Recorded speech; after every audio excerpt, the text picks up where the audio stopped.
Today we are going to study economics, standard 10th ICSE board.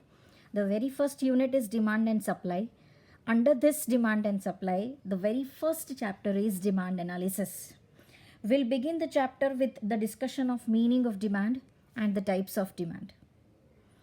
What is demand actually now?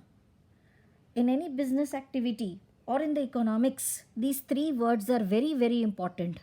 Demand, desire, and wants.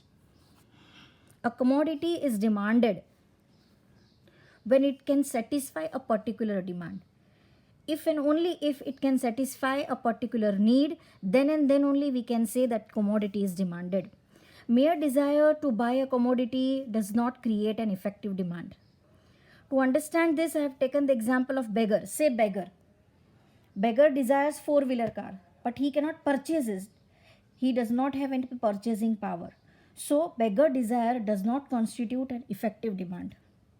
Under economics, effective demand is equal to desire to purchase plus ability or purchasing power to purchase a commodity. In short, demand is nothing but desireness or willingness to purchase a commodity backed by purchasing power. This is very important. Backed by purchasing power. So in short, we can say that the demand for anything at a given price is the amount of it which will be bought per unit of time at that price. The next part we are going to study is types of demand. First is price demand. What is price demand now? Other things remaining the same or constant. The price demand indicates the relationship between the price and the quantity demanded. For example, if the price of any product, of any commodity rises or falls, the demand will get affected. It will also fall or rise. For example, take an example of pen. It was of 2 rupees in the beginning, but now if it from 2 rupees, if the price increases to 5 rupees, then the demand may fall. Next, income demand. What is income demand? Here also same, other things remaining the same. Income demand indicates the relationship between income of consumer and the quantity demanded. For example, if income increases, the demand may affect. Suppose take an example of a person whose income increases by 5,000 to 10,000. It's but natural. The demand for the commodity will increase. Third is cross demand. What is cross demand now?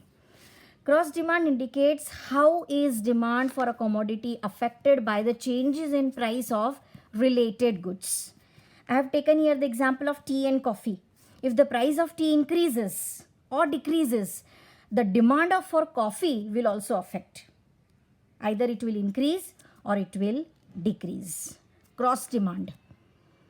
Related goods. Joint demand. What is joint demand? When two or more commodities are demanded jointly, we call it as joint demand. For example, car and petrol. Joint demand. Without petrol, car will not work. Okay. Pen and ink. Without ink, pen will not work. They are joint demand. Next. Composite demand. What is composite demand?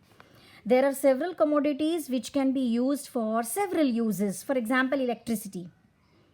Okay, electricity can be used for several times. We can use it in fan also, in AC also, bulb also, tube lights also. Next is direct demand. There are certain commodities which are directly demanded by the consumers to satisfy their wants. They are direct demand.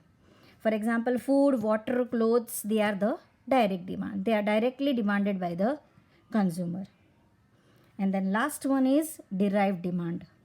The demand for any factor is called derived demand. For example, demand for bricks is derived. Why it is derived? Because there is demand for construction of house. This is derived demand. Thank you.